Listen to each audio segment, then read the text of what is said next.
Hare Krishna my dear students, welcome to Samaria classes. आज का ये वीडियो उन स्टूडेंट्स के लिए है जो कि एडवांस्ड अकाउंटिंग का जो पेपर होने वाला है अभी सितंबर में, उसको लेकर थोड़ा घबराए हुए हैं और जिनका काफी सारा सिलेबस पेंडिंग है या बैकलॉग कवर नहीं हो पा रहा है, या वो लोग अगर कवर कर भी चुके हैं तो समअप नहीं कर पा रहे हैं। उनको एकदम एक दिक्कत सी है कि भाई कौन कौन से टॉपिक्स पर ज्यादा हमें कॉन्सेंट्रेट करना चाहिए, ज्यादा ध्यान देना चाहिए। तो आज के इस वीडियो में मैं आपको बस ये बताने वाला हूं कि अब लास्ट मोमेंट पर आप पूरा कंप्लीट रिवीजन कर पाए तो बहुत ही अच्छी बात है, बहुत ही बढ़िया है। लेकिन अगर आप पूरा रिवाइज नहीं कर पा रहे हैं, आपके पास समय की कमी है या किसी कारण से आपकी कोई प्लानिंग बिगड़ गई थी जिसकी वजह से कुछ चीजें आपको छोड़नी पड़ गई हैं, तो क्या क्या चीजें नहीं छोड़नी है, किस पर कंसंट्रेट करना है, क्या चीजें पढ़ के जाना जरूरी है और वो बैकलॉग को कवर कैसे करना है, वो मैं थोड़ा सा आपको आज के वीडियो में बताऊंगा। तो देखिए, सबसे इंपॉर्टेंट बात है कि फाइनेंशियल स्टेटमेंट ऑफ कंपनीज, ये जो टॉपिक है ये आपको नहीं छोड़ना चाहिए बिल्कुल भी इसमें। और इसमें क्या क्या आपको लास्ट मोमेंट पे रिवाइज करना चाहिए। भाई पीएनएल का फॉर्मेट, बैलेंस शीट का फॉर्मेट मैं समझता हूं सबको मालूम है। कैश फ्लो स्टेटमेंट में जो इनडायरेक्ट मेथड है उसका फॉर्मेट भी अगर आपको मालूम नहीं है तो उस पूरे फॉर्मेट को अच्छे से रिव्यू कर लें। और पीएनएल और बैलेंस शीट बनाने के जो क्वेश्चंस हैं वो क्वेश्चंस तो बड़े सिंपल से होते हैं, लेकिन उसमें एटलीस्ट 2 से 3 क्वेश्चंस आप प्रीवियस ईयर क्वेश्चंस आप देख के जाएं। एटलीस्ट एडजस्टमेंट जो हैं वो देख के चले जाएं, अभी कोई फर्दर प्रैक्टिस ना करें। और इनडायरेक्ट मेथड में जो कैश फ्लो के जो मॉड्यूल में स्टडी मटेरियल में सवाल है उनमें जो 2 डेट्स की बैलेंस शीट दी हुई होती है और नीचे एडजस्टमेंट दिए होते हैं, ऐसे 2 से 3 क्वेश्चंस हैं इनडायरेक्ट मेथड के। हालांकि और भी क्वेश्चंस हैं लेकिन जिसमें number of adjustment, share capital issued, debenture issued, plant sold, plant exchange, dividend adjustment है। ऐसे आप जो है एटलीस्ट 2 से 3 क्वेश्चन की प्रैक्टिस लास्ट मोमेंट पर कर लें। और ये कॉपी पे करने की भी आवश्यकता नहीं है। अगर आपने प्रॉपर मॉक टेस्ट दे रखे हैं, पहले टेस्ट दे रखे हैं तो दिक्कत नहीं है। अगर आपको लगता है कि आपकी स्पीड कम है तो आपको इनकी प्रैक्टिस करनी पड़ेगी। फाइनेंशियल स्टेटमेंट और मतलब कोई भी क्वेश्चन की एवरेज स्पीड आपकी 18 से 25 मिनट के बीच में क्वेश्चन आपसे होना चाहिए एक बड़े चैप्टर का, तो वो तो अब आपको एक बार देखना पड़ेगा। उसके बाद मैं बात करूंगा कि अमलगमेशन, अगर आपने आज तक आपने ढंग से नहीं पढ़ा है तो आपको इसको छोड़ना पड़ेगा। और एक कंसोलिडेशन है, जनरली दोनों में से एक क्वेश्चन जनरली आता है। तो अब अगर आपने पढ़ रखा है तो मैं भी आपको बताता हूं क्या क्या रिवाइज करना है, और नहीं पढ़ रखा है तो एन वक्त पे इन टॉपिक्स को जो आपने कभी छोड़ रखा है तो फिर आपको नहीं करना चाहिए। अब अमलगमेशन की मैं बात करूं तो आप केवल जितने भी क्वेश्चन स्टडी मटेरियल में या जो भी आपके कोई नोट्स हो उनमें आप केवल सभी क्वेश्चन का सबसे पहले परचेज कंसिडरेशन का कैलकुलेशन अच्छे से कर लीजिए। परचेज कंसिडरेशन का कैलकुलेशन कर लीजिए। और इसमें जो ट्रांसफरर कंपनी की बुक्स होती है वो तो बड़ा आसान होता है, रिलेशन से बंद हो जाती है, वो नहीं पूछी जाएगी ऐसा लगता है मुझे। मेनली इसमें आपको ध्यान रखना है एक ट्रांसफरी कंपनी की बुक, तो ट्रांसफरी कंपनी की जो बुक्स है वो आपको करनी चाहिए। और ट्रांसफरर कंपनी की बुक्स है तो आप जो स्टडी मटेरियल में के लिमिटेड और ए लिमिटेड का एक क्वेश्चन है वो एक बार देख के चले जाएं। और एक इसके अलावा ट्रांसफर की बुक्स के कोई भी 2 क्वेश्चंस जो है जो बेसिक आपके अगर कोई रिवीजन नोट्स हो तो उससे उसकी एंट्रीज का रिवीजन कर लें। और बस ट्रांसफर कंपनी की बुक्स में इंटर कंपनी ओइंग्स को एलिमिनेट करते हैं वो ध्यान रखना, और स्टॉक रिजर्व की एंट्रीज ध्यान रखना। और वो in the nature of merger और in the nature of purchase की जो है उनमें जो डिफरेंस होता है, स्टैट्यूटरी रिजर्व को हम इन द नेचर ऑफ मर्जर जब हम करते हैं तो स्टैट्यूटरी रिजर्व के लिए एमलगमेशन एडजस्टमेंट रिजर्व वाला अकाउंट नहीं आता है, तो वो थोड़ी पॉइंट्स आपको ध्यान रखने पड़ेंगे। और बाकी आपको कोई ज्यादा प्रैक्टिस अब करना नहीं है एंड वक्त पे, केवल पीसी कैलकुलेशन पे ध्यान देना और परचेसिंग की एंट्रीज कर लेना। कंसोलिडेशन अगर अभी तक नहीं उठाया है, पहले छोड़ रखा है, घबराहट होती है तो अब कुछ भी नहीं कर सकते। कंसोलिडेटेड पीएनएल का एक क्वेश्चन है वही देख के चले जाना, जरूरत रिलेवेंस नहीं है। कंसोलिडेटेड कैश फ्लो स्टेटमेंट तो line by line cash flow as it is जुड़ जाएगा, आपसी लेना देना, आपसी इनफ्लो आउटफ्लो हट जाएगा जैसा होता है नॉर्मली।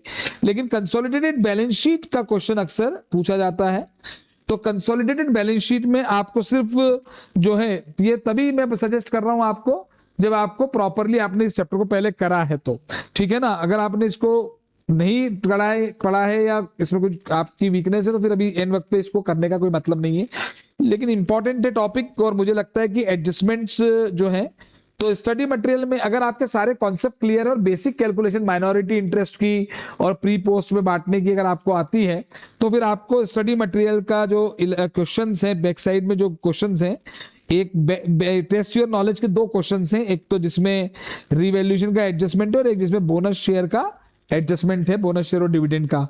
ये तो टेस्ट योर नॉलेज जो है उसके क्वेश्चन है।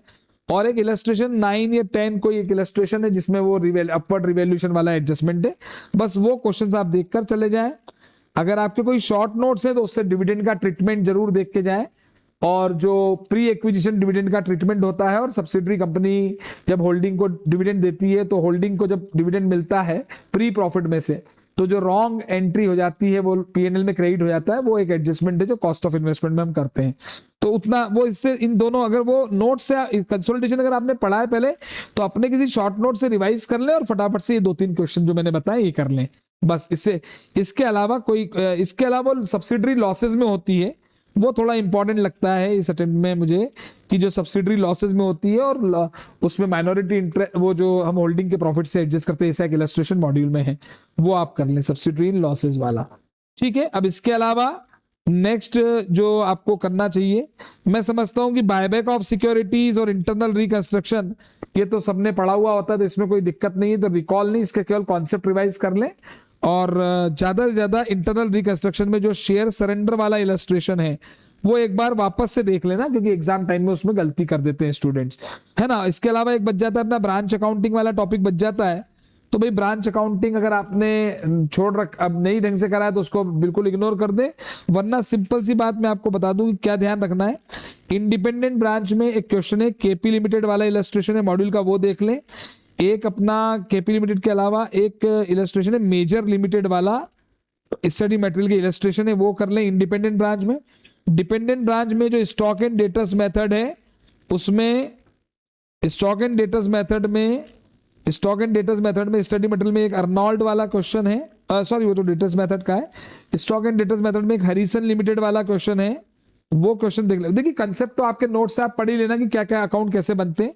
और इसके अलावा आपको पीवाईक्यू में मिलेंगे, प्रीवियस ईयर क्वेश्चन इसके अंदर में मिलेगा, उसमें एक ब्रांच का स्टॉक डेटर मेथड का क्वेश्चन है जिसमें नॉर्मल लॉस, एबनॉर्मल लॉस है और इनवॉइस प्राइस है, तो वो वाला क्वेश्चन उस तरीका जरूर देख कर जाएं, बाकी तो कोई दिक्कत नहीं है। और डेटर्स मेथड जो होती है डिपेंडेंट ब्रांच में, डेटर्स मेथड, उसमें अर्नॉल्ड वाला एक क्वेश्चन है, स्टडी मटेरियल का ही क्वेश्चन है डेटर्स मेथड का, वो कर ले। और डेटर्स मेथड बहुत सिंपल है, उसमें केवल ब्रांच अकाउंट बनता है, असेट लायबिलिटी के ओपनिंग क्लोजिंग बैलेंस लिख के ब्रांच के थर्ड पार्टी ट्रांजैक्शंस को इग्नोर कर देते हैं, तो वो फॉर्मेट याद होता है सबको। और एक इसका कोई एक आध और क्वेश्चन देख लेना बस। तो ये देखिए पूरा का पूरा जो मैंने भी आपको बताया ना, ये आपका मैक्सिमम अगर मैं बात करूं 2 से 3 क्वेश्चन तो 2-2.5 घंटे इसमें लगेंगे, कैश फ्लो में भी 2 घंटे 4, और ये पीसी निकालने में तो 6, और ये मतलब ये पूरा का पूरा जो मॉड्यूल 3 जिसमें से मैक्सिमम पेपर आने की संभावना होती है, ये आपका जो है अगर आप इन चीजों को रिवाइज करेंगे तो। बायबैक के केस में सीआरआर वाला जरूर देखिएगा, सीआरआर के क्रिएशन में गलती आपसे ना हो, वो ध्यान रखेंगे। और एक क्वेश्चन वो मैक्सिमम परमिसिबल बायबैक का जिसमें इक्वेशन बनती है, वो भी देख के चले जाना। तो मेरे ख्याल से ओवरऑल इसमें आपको मैं समझता हूँ 12 घंटे में ये आपका काम हो जाएगा। 12 घंटे से 15 घंटे आप देंगे, हो सकता है थोड़ा बहुत मेरा एस्टिमेशन गलत हो तो वो आप देख लेना, उसमें मुझे कोई दिक्कत नहीं है। ये हो गया। अब इसके अलावा क्या पढ़े, क्या रिवीजन करना है भाई, तो देखिए मैं आपको थोड़े से इंपॉर्टेंट एएस बताऊंगा और उसमें से भी इंपॉर्टेंट क्या पढ़ना है। एएस 10 में आपको एक्सचेंज ट्रांजैक्शन पढ़ना है, ठीक है। एन वक्त पे आपको रिप्लेसमेंट वाला देखना चाहिए, replacement of part of PP के जो क्वेश्चन है, 2 क्वेश्चन इसके हैं। एक्सचेंज ट्रांजैक्शन और रिप्लेसमेंट आपको देखना चाहिए, बस एएस 10 में ये 2 चीजें रिलेवेंट है। बाकी तो रिवैल्यूएशन का एडजस्टमेंट जनरल होता है, इसलिए मैं बोल ले रहा हूँ वो पढ़ने के लिए आपको। तो एक्सचेंज ट्रांजैक्शन और रिप्लेसमेंट, और एक बेसिक क्वेश्चन वैसे आपको आता है, नहीं भी पढ़ोगे तो करके आओगे, पीपी की कॉस्ट निकालना, तो रेडी टू यूज तक का सारा खर्चा कैपिटलाइज हो जाएगा, वो कोई दिक्कत नहीं है। बाकी एक्सचेंज ट्रांजैक्शन रिप्लेसमेंट को आप अच्छे से करना।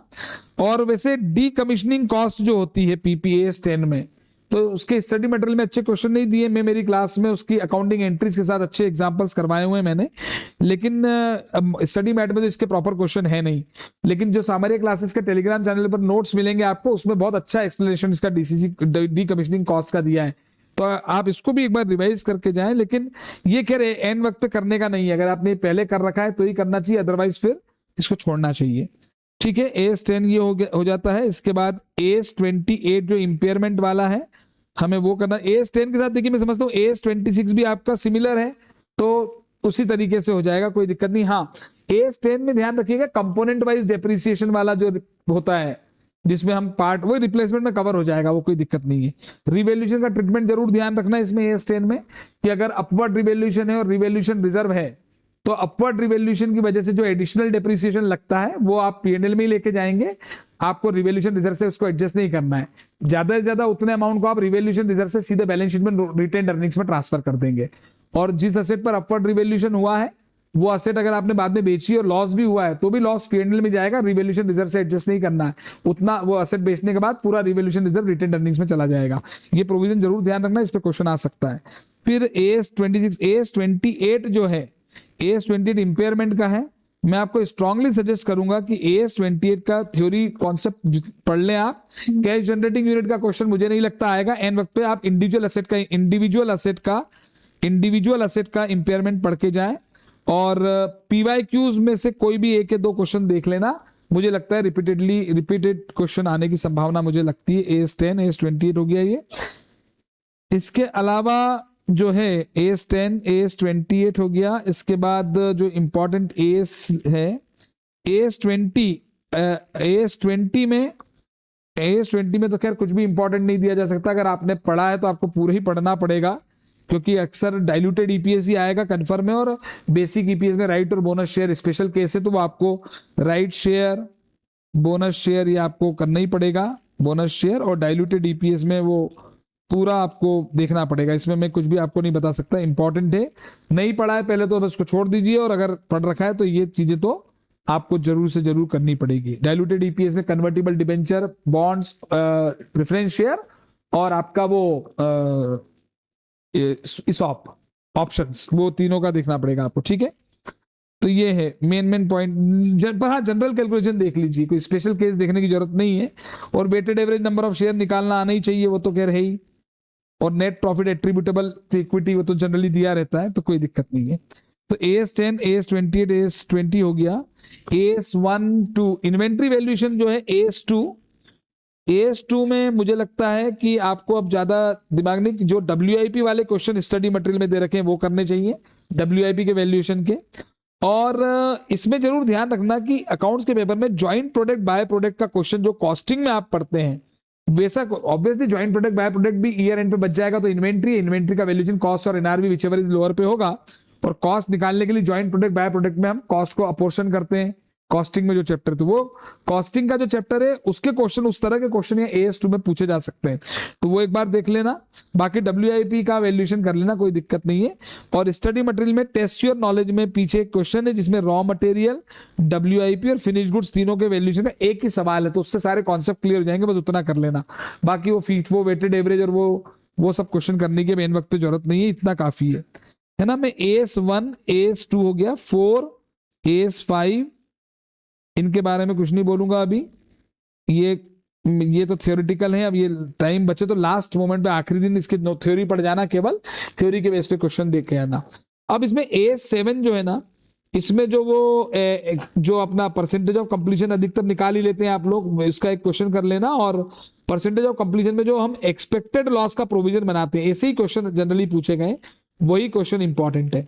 और उसमें जो फॉर्मेट है वो ध्यान रखना, स्टडी मटेरियल में एक फॉर्मेट दिया हुआ है आपको, कि हम उसमें जैसे करंट लिखते हैं, current year, previous year, up to the date, ऐसा एक फॉर्मेट है कि भाई शुरू में क्या था फर्स्ट ईयर में प्रीवियस ईयर कुछ भी नहीं होगा, तो वो एक फॉर्मेट में पीछे क्वेश्चन दे रखा है, तो वो फॉर्मेट ध्यान रखना, उस फॉर्मेट पर बेस्ड क्वेश्चन पूछा जा सकता है जिसमें एक्सपेक्टेड लॉस का प्रोविजन करे। बस इसके अलावा AS7 में लास्ट वन पे मैं कुछ भी रिवाइज करने को आपको नहीं कहूंगा, नो डाउट देखिए आप पूरा रिवाइज कर लें, पूरा अच्छे से पढ़ लें, बहुत अच्छी बात है, लेकिन इससे ज्यादा नहीं। फिर AS9 रेवेन्यू रिकॉग्निशन है, मैं अभी AS9 के बारे में भी कुछ नहीं कहूंगा, ये सब अब लास्ट मोमेंट पे, लास्ट में आखिरी दिन इनकी थ्योरी पढ़ के जाना, इसमें ज्यादा सवाल करने की जरूरत नहीं। 10 मैंने बता ही दिया। 11 AS11 जो है फॉरेन एक्सचेंज है, मैं इसमें जो फॉरेन एक्सचेंज वाला है उसमें मैं आपको IFO NFO पे बेस्ड क्वेश्चन आएगा तो ब्रांच के साथ ही आ जाएगा, फॉरेन ब्रांच वाला, तो वो इंपॉर्टेंट कम है, पर उसमें ट्रायल बैलेंस कन्वर्ट करना पड़ता है और कुछ करना नहीं पड़ता।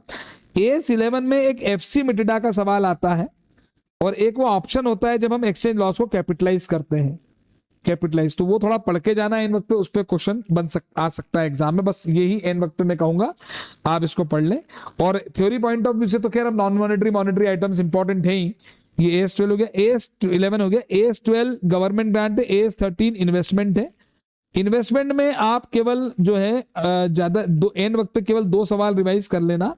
एक तो आप वो प्री एक्विजिशन डिविडेंड वाला सवाल है, स्टडी मटेरियल में एक क्वेश्चन है प्री एक्विजिशन डिविडेंड, जिससे जो कि इन्वेस्टमेंट की कॉस्ट से एडजस्ट होता है, एक वो देख लेना। एक सेल ऑफ राइट का ट्रीटमेंट देख लेना कि सेल ऑफ राइट को तो जनरली PNL में बेचते हैं, लेकिन एक केस पर्टिकुलर आता है वो एक्स राइट कम राइट वाला, एक सवाल है टेस्ट योर नॉलेज में, वो उससे इन्वेस्टमेंट की कॉस्ट कम हो जाती है सेल ऑफ राइट की प्रोसीड से, वो देख लेना।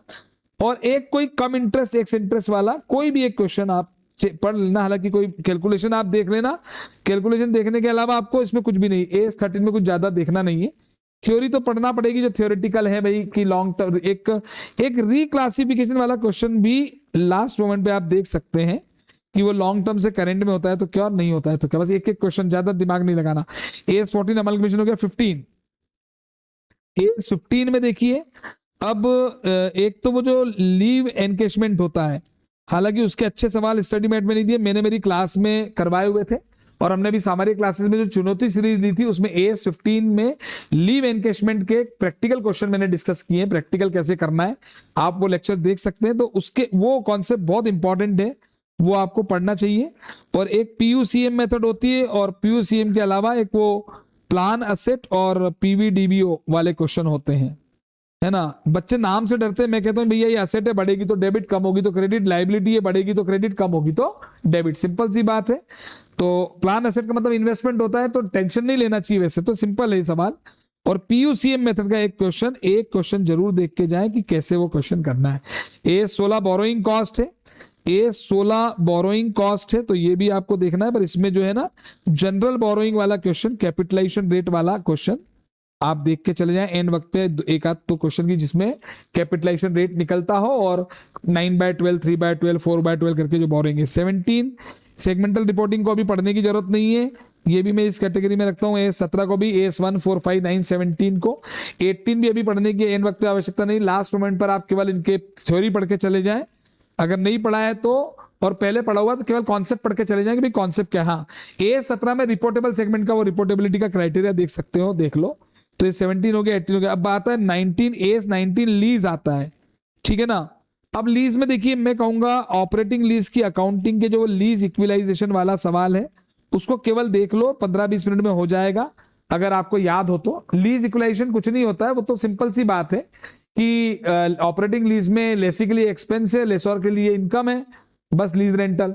और वो तो एक्सपेंस और पेमेंट में अंतर हो या रिसिप्ट और इनकम में अंतर हो, भाई हो सकता है ना टोटल अमाउंट पेमेंट रिसिप्ट अलग अमाउंट की और एक्रूअल अलग हो, तो उसके डिफरेंस के लिए लीज इक्विलाइजेशन अकाउंट आ जाता है, बस सिंपल सी बात ये है, तो उसमें कोई दिक्कत ही नहीं है।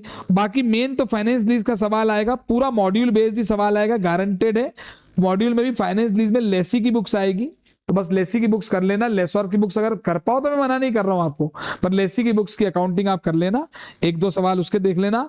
और मैं कहूंगा सेल एंड लीज बैक जो है वो, उसमें ऑपरेटिंग लीज बैक का वो एक ही सवाल होता है जिसमें carrying amount, fair value, book value, अगर आपने पहले पढ़ रखा है तो उसको रिवाइज करना, वरना आपको उसको छोड़ना पड़ेगा, ऑप्शन नहीं है आपके पास, ठीक है। AS20 मैंने बता दिया, 21, 23, 27 है, कंसोलिडेशन से रिलेटेड है, मैं इसकी ज्यादा बात नहीं करूंगा अभी। उसके बाद 22 इनकम टैक्स है, 24 डिसकंटिन्यूइंग ऑपरेशन, 25 इंटरिम रिपोर्टिंग है, और 27 और 29, ये 29 तो वही प्रोविजन कंटिजेंसी से, मैं इसी थ्योरी वाले इसमें रखता हूं, इसको लास्ट मोमेंट के लिए रखना, लास्ट डे पर ही पढ़ लेना आप, केवल कॉन्सेप्ट पढ़ के चले जाना, ज्यादा नहीं। बचा 22, 24, 25, 24 और 25 को भी अभी कोई बहुत ज्यादा पढ़ने की आवश्यकता आपको नहीं है, डिसकंटिन्यूइंग ऑपरेशन अगर आपने थ्योरी डेफिनेशन पढ़ के एक आध एग्जांपल कर लेना। 25 में इंटरिम रिपोर्टिंग है, अगर आपने पहले पढ़ा हुआ तो एडजस्टेड प्रॉफिट वाला जो क्वेश्चन होता है, जब प्रॉफिट को हम करेक्ट करते हैं, वो क्वेश्चन कर लेना। और एक आध कोई टैक्स रेट वाला क्वेश्चन है तो वो देख लेना जब हम एवरेज टैक्स रेट निकालते हैं, बस और कोई बात नहीं। 22 के बारे में मैं कुछ नहीं कहूंगा, ये तो बड़ा इंपॉर्टेंट है, बड़ा डेप्थ में आ सकता है। अब आपने जिस लेवल पे जैसे पढ़ा है ना, आपको वो पूरा अच्छे से थॉरोली रिवाइज करना चाहिए एस 22 को। मैं इसमें हम लोग कोई ऐसा नहीं केस कर सकते कि भाई कौन सा क्वेश्चन कैसा पूछा जाएगा, किसी भी लेवल का क्वेश्चन आ सकता है। इस एएस का प्रॉपर नॉलेज आपको होना चाहिए। बस तो ये मैंने आपको थोड़ा थोड़ा बता दिया कि आपको क्या क्या अगर लास्ट मोमेंट पे आपको पढ़ना है तो आपको ये सब चीजें पढ़ लेनी चाहिए। और ये जो कुछ एएस मैंने यहाँ पे लिखे हैं 1, 4, 5, 9, 17, 18, 29, इनको बिल्कुल आखिरी दिन एक दिन पहले आप इसको बस कॉन्सेप्ट वाइज रिवाइज करना। इनका क्वेश्चन कोई रिपीटेड नहीं आएगा, एक नया क्वेश्चन, एक जनरल क्वेश्चन आएगा, कॉन्सेप्ट पे बेस पे आप आंसर दे दोगे।